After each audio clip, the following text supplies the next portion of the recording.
20조 잠언 10장 9절 말씀입니다. 잠언 10장 9절 한 절 말씀을 우리 같이 봉독하겠습니다. 시작. 바른 길로 행하는 자는 걸음이 평안하려니와 굽은 길로 행하는 자는 드러나리라. 아멘. 모든 사람들이 지구 중심설을 진리로 믿고 있던 시대에 천문학자요 물리학자였던 갈릴레이는 망원경을 개발하고 천체를 관찰한 뒤에 태양계 중심은 지구가 아니라 태양이라고 부르짖었습니다. 곧 태양 중심설이죠. 근데 이 주장은 그 당시 가톨릭 입장에서는 이단 중에 이단입니다. 마침내 종교재판을 받고 이단으로 몰립니다. 재판소에서는 70살이 다 된 갈릴레이를 고문하면서 태양 중심설을 철회할 것을 요구했고 그는 마침내 가톨릭 교회 압력에 굴복하지 않을 수 없었습니다. 갈릴레이는 방청객이 보는 가운데 자신의 태양 중심설이 잘못된 것이라고 선언해야만 했습니다. 그러나 종교재판소를 나오면서 그는 혼잣말로 그래도 지구는 돌고 있다라고 중얼거렸다는 일화가 내려옵니다. 갈릴레이는 하나님께서는 성스러운 책을 2권 집필하셨는데 하나는 성경이요 또 하나는 자연이라고 말했습니다. 이 두 책은 서로 상충하는 것이 아니라 상충한 것처럼 보인다는 것은 사람들이 성경을 잘못 읽고 있기 때문이라. 결국 성경과 자연은 상충하는 것이 아니라 서로 보완하고 증거하는 것이다 라고 그렇게 강조했습니다. 그는 자기 주장에 성경이 합당하고 자연에도 합당하는 것을 확신했기 때문에 그 많은 사람들의 반대에도 불구하고 끝까지 지동설을 주장할 수 있었던 것이죠. 내가 믿고 있는 것이 진리임을 확신하는 사람은 누가 뭐래도 끝까지 가게 되어 있습니다. 내가 행하고 있는 일이 올바른 일임을 확신하는 사람은 어떤 방해가 있더라도 그 일을 끝까지 하게 되어 있습니다. 확신이 없으니까 흔들리고 중간에 포기하는 거죠. 하나님이 분명 계심을 확신하는 사람은 절대 하나님 떠날 수 없습니다. 예수님이 유일한 구원자이심을 확신하는 사람은 어떤 상황에서도 끝까지 예수님만 믿고 나아가게 되어 있지요. 하나님이 기뻐하시는 일 하면 하나님은 내 마음의 소원을 이루어 주신다는 것을 확신하는 사람은 어떤 방해가 있더라도 하나님이 기뻐하시는 일을 하게 되어 있습니다. 하나님은 내 마음도 감찰하시고 내가 하는 말, 행동을 낱낱이 기록하고 계시고 있다는 것을 확신하는 사람은 사람들이 보든지 안 보든지 진실하고 정직하게 살게 되어 있습니다. 사람들이 왜 죄를 범하고 잘못된 행동을 서슴없이 하고 있습니까? 그것이 죄라고 잘못된 것이라고 생각하지 않기 때문이고 더 중요한 것은 자기의 죄와 잘못된 행동에 대해서 하나님도 모르신다. 하나님도 감찰하지 않으신다. 그래서 죄와 잘못에 대해서 어떤 보응도 받지 않는다. 이런 착각을 하기 때문인 거죠. 근데 우리 하나님은 오히려 우리가 은밀하게 사람들이 모르게 하는 것을 더 정확하게 알고 계시는 그런 분이에요. 왜냐하면 하나님은 공의 하나님이기 때문에 반드시 우리가 행한 대로 일한 대로 갚아주시기 때문이지요.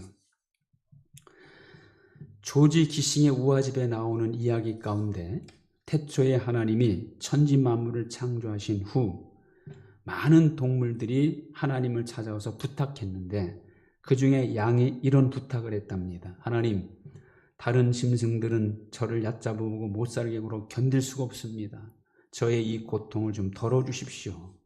하나님께서 그래 내 말이 맞다.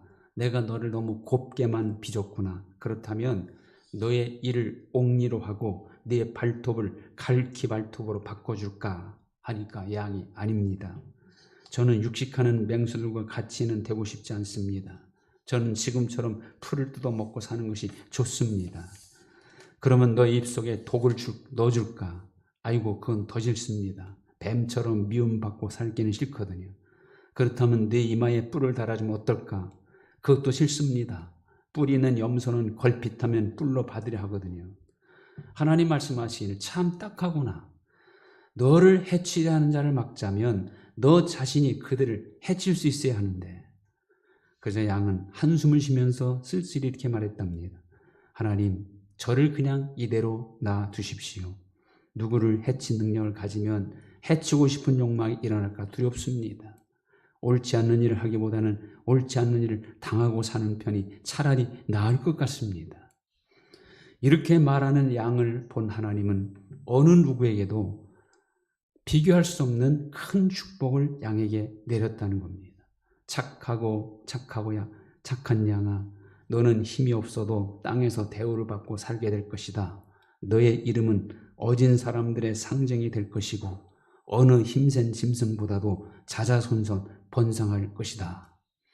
그래서 지금까지 양은 모든 사람들에게 유익을 주고 있고 굉장히 번성하는 그런 가축이 되었다 하는 그런 이야기입니다. 우리 주님 말씀하셨죠. 온유한 자는 복이 있나니 그들이 땅을 기업으로 받을 것이며, 땅을 기업으로 받는다는 것은 결국은 최종적인 승리자가 될 것이다 하는 그런 약속입니다. 이 땅에서 온유하게 산다는 것은요, 곧 바보처럼 살아야 한다는 것을 의미합니다. 때로는 손해도 보고 오히려 비난과 비웃음도 받아야 하고 때로는 억울한 일도 당할 수 있습니다. 그러나 최종적인 결산자이시고 역사의 주권자이신 하나님은 그런 사람을 승리자로 세워주신다는 겁니다. 이게 진리이고 이것이 하나님 앞에서 바른 길입니다. 하나님 앞에서 바른 길로 행하는 것은 이 세상에서는 정말 힘들고 어려운 일이지만 반드시 승리하는 길이라는 거죠. 이 세상은 오히려 굽은 길로 행하는 사람이 더 성공하고 잘 되는 것 같은 세상이죠. 그래서 더 많은 사람들이 바른 길보다는 굽은 길을 선택합니다.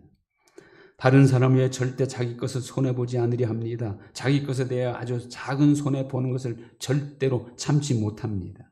큰 소리치고 편법을 사용하고 내 유익을 위하여 다른 사람들에게 해를 끼치는 것까지도 기꺼이 하고 있습니다. 정말 이렇게 하면서까지 참아야 하고 하나님을 믿어야 하는가? 그렇게 생각할 때가 많이 있죠. 그래도 우리는 참아야 하고 그래도 우리는 이 바른 길로 가야 합니다. 왜냐하면 분명 하나님은 살아계시고 그 하나님이 역사의 주권자이시고 반드시 결산하시기 때문이죠. 우리는 바로 능력과 기적만 행하시는 주님을 믿는 게 아니죠. 고난과 수치와 조롱, 죽음까지 당하신 주님을 믿는 겁니다. 가룟 유다가 배신자가 된 이유가 뭡니까? 사실 가룟 유다는 정치적인 해방자, 정치적인 메시아를 원했습니다. 그런 그의 눈에 불치병을 말씀 한마디로 치유하시고 죽은 자도 살리시고 물고기 2마리 떡 5개로 수천 명을 배불리 먹이시는 예수님의 한 말로 딱 적격이었어요. 그래서 그는 정말 열심히 예수님의 제자를 쫓아다닙니다. 그런데 갈수록 예수님은 엉뚱한 소리를 하십니다. 나는 잡혀서 고난을 당할 것이다. 나는 죽을 것이다. 너희들이 다 나를 버릴 것이다. 로마의 지배에서 해방시켜주고 굶주림에 빠진 백성들을 잘 먹여줄 수 있는 정치적으로 능력 있는 왕을 기대했는데 예수님이 하시는 말씀은 갈수록 그 기대에 어긋난 겁니다. 그래서 유다는 예수님을 버린 거죠. 진정한 메시아는 모든 죄인을 죄와 사망으로부터 구해내는 것이 진정한 메시아입니다. 그래서 하나님은 그런 메시아로 예수님을 보내주신 것이고 예수님도 그런 메시아가 되기 위하여 고난과 조롱과 죽음을 기꺼이 담당하셨던 겁니다. 그러나 예수님은 고난받고 죽은 것으로 끝나지 않았습니다. 오히려 고난과 죽음을 통하여 부활과 영원한 승리를 이루셨습니다. 이 길이 곧 구원자의 길이요 하나님 앞에 바른 길이었던 겁니다. 이 길이 바로 예수님께서 가신 이 길이 바로 우리가 믿고 가야 할 바른 길입니다. 우리 예수님은 정말 외롭고 힘든 길을 가셨죠. 가룟 유다의 배신도 아프셨지만 수제자 베드로가 체포되어 억울한 신문을 받고 계시는 주님을 3번이나 부인하는 사건은 너무나 아픈 일이었습니다. 친형제들로부터 받은 무시, 고향 사람들로부터 받은 배척, 당시 종교 지도자로부터 당한 온갖 방해, 고소들이 끊임없이 예수님을 압박했습니다. 그럼에도 불구하고 우리 주님은 하나님이 정해주신 이 바른 길로 묵묵히 가셨습니다. 왜냐하면 그 길이 곧 인간을 구원하는 길이요, 그 길이 바로 주님이 가셔야 할 진리의 길이기 때문입니다. 하나님은 그런 주님을 실패자로 만들었습니까? 아닙니다. 그런 주님을 오히려 가장 높이셨고 영원한 승리자가 되게 하셨습니다. 바벨론 포로였지만 지혜로워서 왕궁에서 인재 교육을 받은 다니엘, 바벨론의 새 왕과 함께하며 총리의 일을 했죠. 바벨론 왕궁은 왕 이외에는 온통 다니엘의 정적들로 가득 차 있었습니다. 더욱이 늘 하나님께 기도하고 하나님을 의지하고 사는 길은 외롭고 고독한 길이었습니다. 사람들로부터 지속적인 경계를 받아야만 했습니다. 틈만 보이면 자기를 제거하려는 정치적인 적들의 틈바구니에서 다니엘은 정말로 힘들고 고통스러운 삶을 살았던 것이죠. 오늘날로 말하자면 다니엘은 그 당시 바벨론의 왕따였던 겁니다.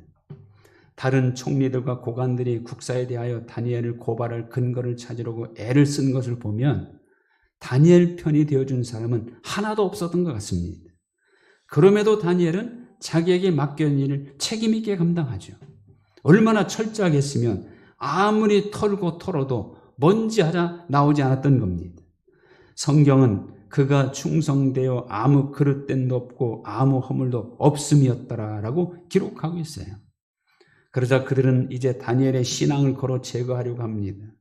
앞으로 누구든지 30일 동안 왕 이외에 어떤 신에게나 사람에게 무엇을 구하면 사자굴에 던져놓자는 제안을 하지요. 왕은 그 제안을 금령으로 세우고 금령을 적은 조서에 도장을 찍습니다. 이 조서야말로 순전히 다니엘을 제거하려는 음모였던 겁니다. 다니엘은 누구보다도 그 사실을 알고 있습니다. 그러나 그러거나 말거나 오늘도 그는 어제까지 즉 조서가 선포되기 전까지 했던 것처럼 하나님을 향하여 3번 무릎을 꿇고 기도하며 감사합니다. 다니엘의 정적들은 드디어 기회를 잡았습니다. 이제 다니엘을 제거할 수 있게 된 겁니다. 금령을 어긴 죄로 잡혀갔고 결국 그는 사자굴에 던져집니다. 사자굴에 던져질 것을 알면서도 다니엘은 하나님 앞에 끝까지 바른 길로 행한 겁니다. 결과는 뭡니까? 하나님이 사자들의 입을 봉하여 다니엘의 손끝 하나 건드리지 못하게 하신 것이죠. 죽음을 각오하고 하나님 앞에 바른 길로 행한 결과는 죽음으로 끝나는 게 아니라 오히려 거기에서 살아나오므로 왕은 새로운 조서를 통하여 모든 백성과 나라들에게 이렇게 알리죠. 내 나라 관나라에 있는 사람들은 다 다니엘의 하나님 앞에서 떨며 두려워할지니 그는 살아계신 하나님이요 영원히 변하지 않으실 이시며 그의 권세는 무궁할 것이며 그의 구원도 하시며 그는 건져내기도 하시고 하늘에서나 땅에서나 이적과 기사를 행하는 하나님이시다. 상황이 완전히 역전되었습니다. 그 어떤 상황에서도 하나님 앞에 바른 길로 행하면 하나님은 지금도 얼마든지 이렇게 역전시켜 주시는 겁니다. 바른 길로 행하는 것이 비록 외롭고 장애물이 많은 길이지만 유혹과 시험이 많은 길이지만 진정한 평안은 바른 길로 행하는 자이겠다고 오늘 말씀은 증거합니다. 여기서 바른 길로 행하는 것은 어떤 것입니까? 하나님 보시기에 바른 길입니다. 곧 하나님과 친밀한 관계를 맺고 사는 길, 그게 바른 길입니다. 그런 사람에게 하나님은 평안을 주신다는 겁니다. 여러분, 세상이 주는 평안은 불안을 전제로 한 평안이지요. 물질의 풍요함이 주는 평안, 더 많은 풍요함을 누리려는 욕심이 금방 그 평안을 몰아내고 높은 명예가 주는 평안은 언제 그 명예가 실추될까 하는 두려움 때문에 오히려 더 큰 불안에 쌓이게 됩니다. 사람들과의 관계에서 얻는 평안, 여러분 사람이라는 존재는요 어떻게 변할지 알 수 없습니다. 본인 자신은 절대 변하지 않겠다고 결심하지만 상황과 환경이 변하게 만드는 겁니다. 돈이 사람을 변하게 만들고 눈앞에 보이는 유익이 친구를 배신하게 만들고 자신이 높아지려고 자신이 더 잘 되려고 주변 사람들을 힘들게 하기도 하고, 그러니 사람들과의 관계 속에서 얻는 평안은 얼마나 불안하겠습니까? 그러나 우리 하나님은 영원하신 분입니다. 하나님이 주시는 평안은 영원한 평안을 누릴 수가 있는 것이죠. 뭔가 떳떳하지 못한 부분이 있는 사람들은요, 자기의 그 떳떳하지 못하는 것이 드러날까 봐 전전긍긍할 수밖에 없습니다. 주님 말씀에 의하면 골방에서 귓속말한 내용도 지붕 위에서 널리 전파될 것이라고 분명히 말씀하죠. 누가 누구에게 아주 은밀하게 한 말까지도 언젠가는 드러나게 된다는 겁니다. 사람들에게 드러나지 않으면 하나님 앞에서는 정말 속속들이 드러나게 되죠. 우리가 한 말 한마디로 정죄함을 받기도 하고 의롭다함을 받게 될 것이라고 우리 주님께서 경고하십니다. 나 혼자 있을 때, 나 혼자서 마음의 생각으로 범한 것까지도 하나님 앞에서는 다 드러납니다. 그러므로 우리는 혼자 있을 때는 더욱 그 하나님 앞에 바른 생각, 바른 길로 행하여야 합니다. 하나님 앞에 부끄러움 없는 떳떳함 있는 사람이야말로 진정한 평안을 누릴 수 있는 사람입니다. 왜? 드러나도 좋고 드러나지 않아도 좋기 때문이죠. 그러나 하나님 앞에 굽은 길로 행한 사람은 겉으로는 평안하고 행복한 것 같지만 그는 자기가 행한 굽은 행실이 드러날까 봐 항상 불안하게 살게 되는 겁니다. 하나님 앞에 바르게 살려고 노력하면 할수록 힘들지 않습니까? 마음속에 구태여 이렇게 할 필요가 있을까라는 회의가 들기도 하지 않습니까? 바른 길은 힘든 길입니다. 그러기에 귀한 길입니다. 하나님 앞에 부끄러움 없는 길이기에 진정한 평안 있는 길입니다. 잠깐 잘 되려고 사람들의 눈을 속이며 굽은 길로 행하는 것은 결국 다 드러나게 됩니다. 지금 여러분들이 가고 있는 길이 하나님 앞에 바른 길이 분명하다면 지금 비록 힘들고 어렵다 해도 끝까지 가시기 바랍니다. 반드시 하나님은 진정한 평안, 영원하며 완전한 승리로 이끌어 주실 것입니다. 하나님 아버지 감사합니다. 바른 길로 행하는 일은 힘들고 외롭고 어려운 길이지만 그러나 반드시 하나님께서 승리를 주시는 길이요 평안을 주시는 길임을 다시 한번 말씀하여 주시니 감사합니다. 이 힘들고 어려운 세상 속에서 하나님과 관계를 맺으며 믿음의 길, 바른 길로 가는 것은 정말로 많은 시험과 대적이는 길입니다. 그러나 이 길을 끝까지 갈 수 있는 저희들 다 되게 하여 주옵소서. 예수님의 이름으로 기도하옵나이다. 아멘. 우리 다 같이 일어나셔서 516장